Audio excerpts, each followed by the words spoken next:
I arrived home earlier than usual and overheard my brother speaking to my wife. "We need to fake the paperwork as soon as possible and remove him from the picture," he said.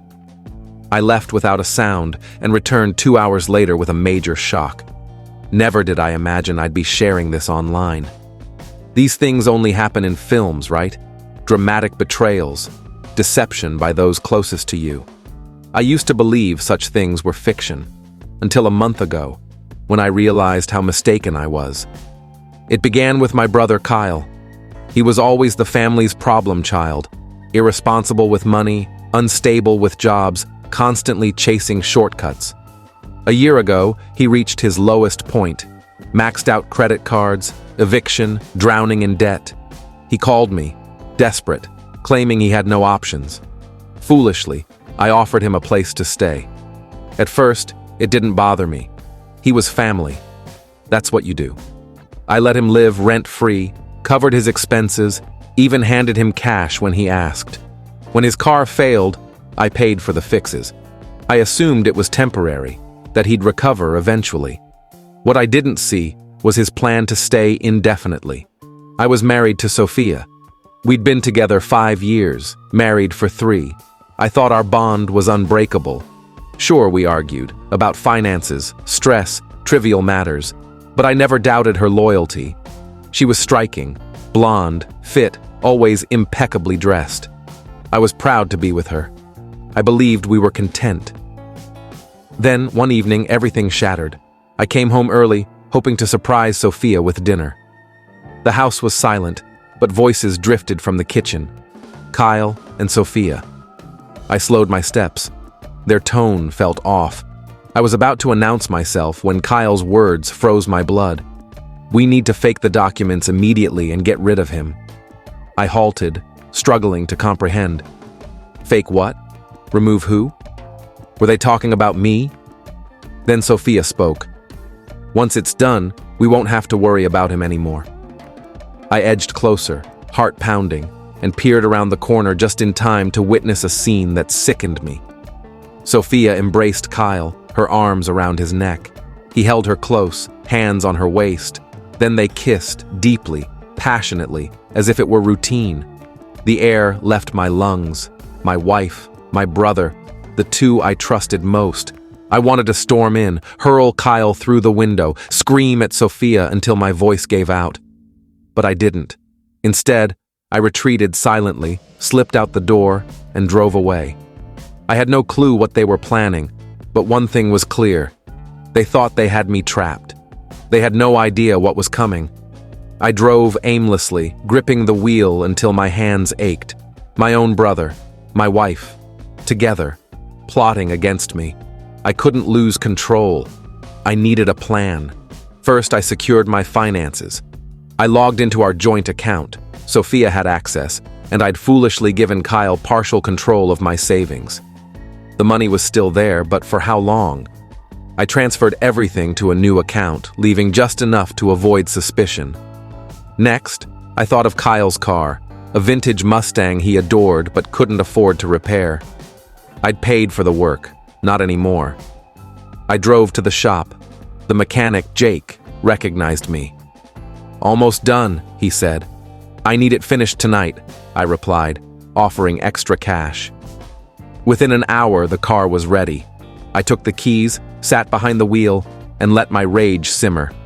Then I drove home, honked loudly, and watched as Sophia and Kyle stepped outside, confused.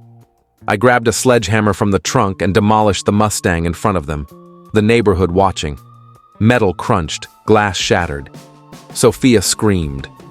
Kyle looked ready to attack. "Pack your things and leave," I ordered. They protested, but I threw their belongings into bags and dumped them outside.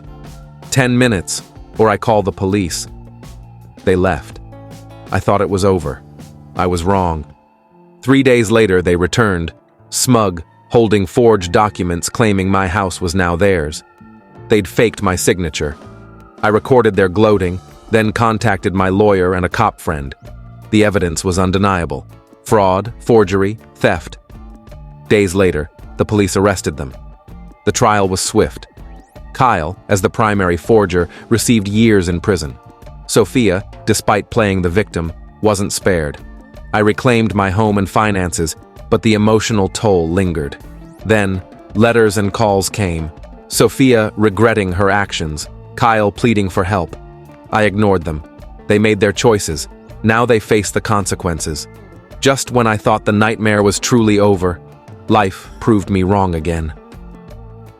A week after ignoring Sophia's letter and Kyle's desperate call, another envelope arrived, this time with an official prison stamp.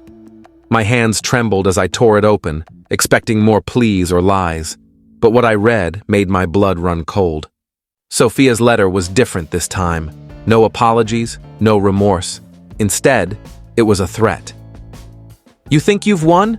You have no idea what's coming? We're not done yet." The words were scribbled hastily, as if written in a fury.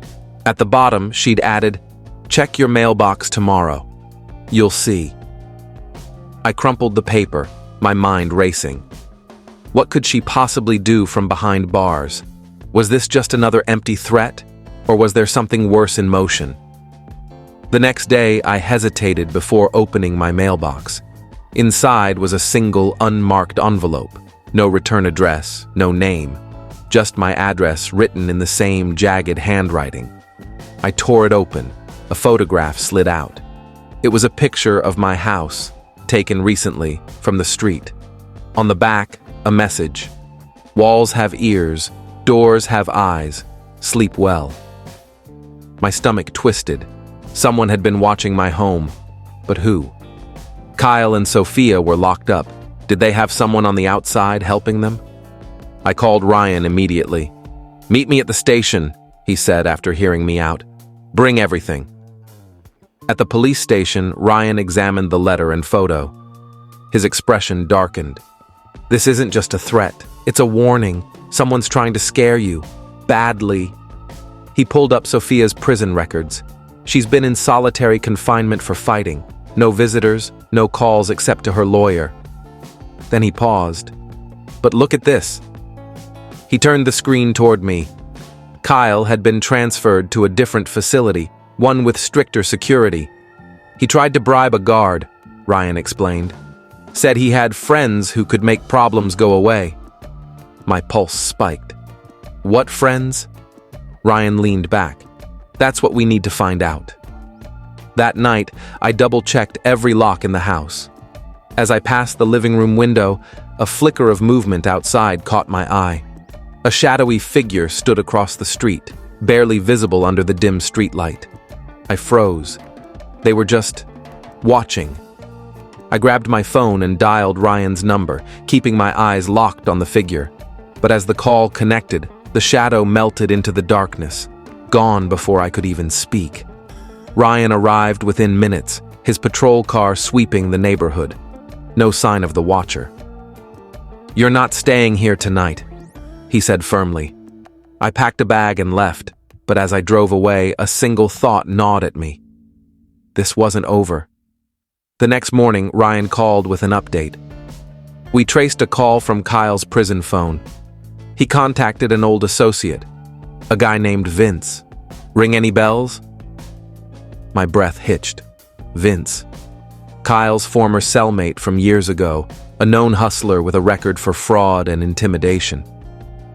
"He's out now," Ryan continued. "And get this, he was spotted near your neighborhood 2 days ago." Everything clicked. Kyle and Sophia had enlisted Vince to harass me, to make sure I never felt safe again. But they'd underestimated me. With Ryan's help, we set a trap. I pretended to leave town while cops staked out my house. Sure enough, Vince returned, this time creeping toward my porch with a crowbar. He was arrested on the spot. When confronted, he cracked immediately. "Kyle promised me cash to mess with you," he admitted. "Said you deserved worse." The police added conspiracy charges to Kyle and Sophia's sentences. Vince, facing his own legal troubles, turned on them completely. Months later, the courts finalized the restraining orders. Kyle's sentence was extended. Sophia lost her appeal. Vince, in exchange for testimony, got a lighter term, but he'd be gone for years too. I sold the house. Too many memories, too much darkness. I moved somewhere new, somewhere they'd never find me. Sometimes at night, I still glance over my shoulder. Old habits die hard, but for the first time in a long time, I sleep soundly. Because this time, I made sure they lost for good. If you enjoyed this story and felt the emotions behind it, don't forget to give it a like, share it with others, and subscribe to the channel for more real-life experiences and heartfelt stories. Your support means the world, and it helps us bring more content like this to you. Thank you for watching, and I'll see you in the next video.